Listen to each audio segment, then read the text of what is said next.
Okay, Stig, it's quite nice to look at the league table. I know Paul says he doesn't do it, but I can't help myself.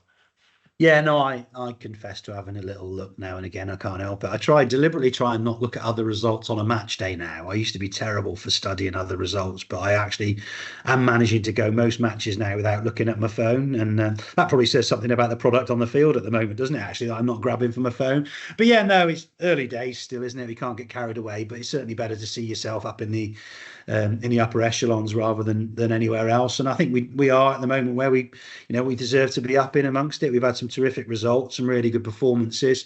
Saturday at home to Farsley was the lesser spotted, stress-free afternoon as a Hereford fan. They don't happen very often, do they? To be honest, so that was nice. I thought it was just a really professional performance. Off the back of what I thought was a magnificent performance at Warrington. I know we Yeah. lost the game in the end, but I thought with 10 men, I thought we were absolutely brilliant and probably as dominant as we've been in any game this season. So it was good to bounce back from that with a win. And I'm really heartened by what I'm seeing. I think the players have been absolutely brilliant for us so far. Paul and the staff continue to do a great job, and I think it's just a really, at the moment, I think there's a lot to be optimistic about. And as a football fan, that's pretty much all you can ask for, isn't it? Yeah, definitely. Our under-18 stepped up to senior competition in the week and obviously got the win against Rose Stars in the Senior Cup. So good opportunity and experience for them. Yeah, and I think they followed it up with a really good win last night as well. We're speaking on Thursday morning, obviously, and then they had a win last night. I think it was against Studley, was it potentially? I think last night. Yeah, it's a great 4-0 win. So yeah, no, they've got a young side this year, and I think it's been a bit of a learning curve initially from speaking to John Nash a couple of times. But no, it's really good to see they're representing the club so well, and obviously seeing off Rose Stars. They're heading to the next round of the Herefordshire Senior Cup. It's not a straightforward competition for us because of obviously the commitments of the first team and that type of stuff, but it's really, really good, great opportunity for the under-18s to represent the senior side of the club, if you like, and hopefully they can prolong their stay in the competition. And a thank you to Pegasus for hosting the game for us. It is a big help, obviously. To put a game like that on at Edgar Street would cost a lot more in cost. So a big thank you to Pegasus. They're very helpful and supportive. Yeah, we got a really good relationship with Kevin Bishop there and everybody at Pegasus, and they're really helpful. So yeah, it's great that they can accommodate us to help us with games like that. With the recent performances, we've had some big crowds as well. There a good travelling number at Alfreton, Curzon, and Warrington as well. I know that our support are very vocal and we love that big support. But I know a few times this season we've had reminders for fan behaviour from the FA. I wondered if you just wanted to kind of ahead of the Chester game, just give a little insight into that. Yeah, I mean, first and foremost, the thing to emphasise is how proud we are of support and how grateful we are of the support. That's the key thing. But I just want to, on behalf of the club, really, and just remind supporters, particularly away from home, that they are representing our club when they're away from home. And we have had one or two incidents this year, which, while not big incidents, they are sort of threatening to cross the line as to what's acceptable. And it creates a lot of work for us at the football club. We get letters from the FA, just asking us for observations on what happened at particular games. I have to say, it's not always, down to us. We're not always at fault.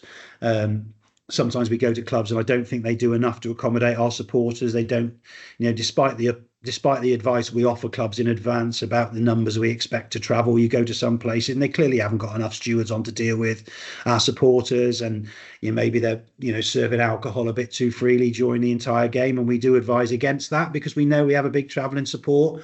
And I don't want to make a big thing of this by any means, but I just want to say to supporters, and it's only a small minority at times, that just have a think about your behaviour away from home, because sometimes it does slightly cross the line and it does cause us problems at the football club, because actually the time spent responding to the FA, and it has happened 2, 3, 4 times this season, isn't time that we need to be spending. Staff have got more than enough things to be dealing with without having to deal with correspondence from the FA. And, moving forward, if I just ask supporters to continue with the fantastic vocal support, the encouragement, and continue to travel in fantastic numbers, but just try and regulate your behaviour and regulate each other's behaviours just that little bit, so as you're not, put in any chance of the name of the club, being diminished slightly, and also not putting more pressure on people at the club who've got to deal with inquiries and correspondence and that sort of stuff. So that's the plea from me. It's not in any way looking to put a negative on anything, but I just think it's important that we say it as a club. We are aware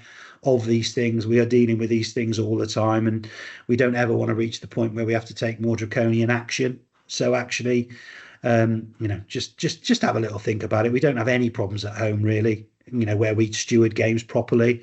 And if we can, just make sure we don't have any away from home, I'd just be incredibly grateful on behalf of everybody else, really.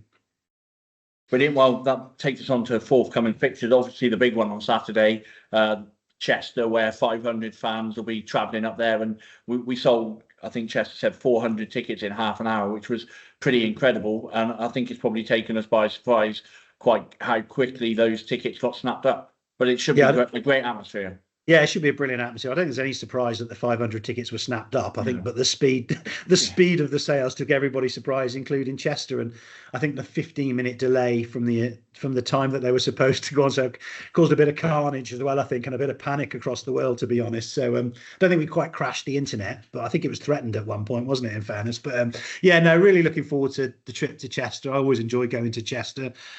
And recently, we've had some, really good wins there in the dim and distant past. I've had some bad days and some good days at Chester, so hopefully we travel there on Saturday and can have another good day. But yeah, just really look forward to seeing the travelling support at the game, and like I say, get right behind the lads, but don't overstep the mark, but make as much noise as possible, please. And I'm really looking forward to hearing you from the other side, from the posh seats on the other side.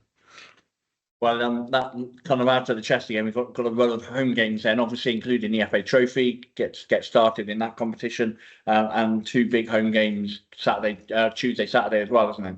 Yeah, it's been feast or famine. This fixture list's been really odd this year, hasn't it? We had a run of away games, then a run of home games we've got coming up now, and we only had one home game, didn't we? Not in the entire month of October, which in previous seasons might have caused the club some issues financially, but thankfully we're in a much better place right now, which is really, really good. So, looking forward to it. We know it'll be tough for people who haven't got season tickets, particularly to pay for those games. We're going to try and keep the price down for the FA Trophy game as much as we possibly can, without obviously risking making a loss or anything along those lines, because we do have to share the gate with Brentwood. But I nearly said Brentford then. That'd have been disappointed to be in the FA Trophy, wouldn't they? But Brentwood, wouldn't it? So really looking forward to the run of home games. We obviously, if you like, got the monkey off our back in terms of the home win on Saturday against Farsley, and hopefully we can build on that moving forward, and starting with the Oxford City game on the Tuesday night. And talking back again about the crowd, a great attendance for the Farsley game, just over 2,700, which was a really good turnout again.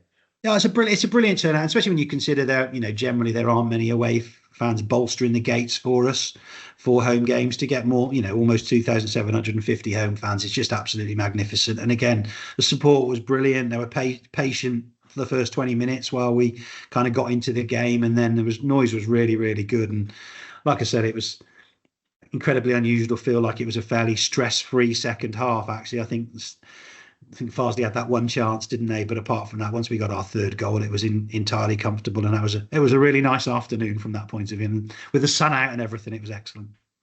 Talking on Thursday, but tomorrow evening you'll be giving the shareholders an update just on the kind of financial situation of the club and how things are looking there.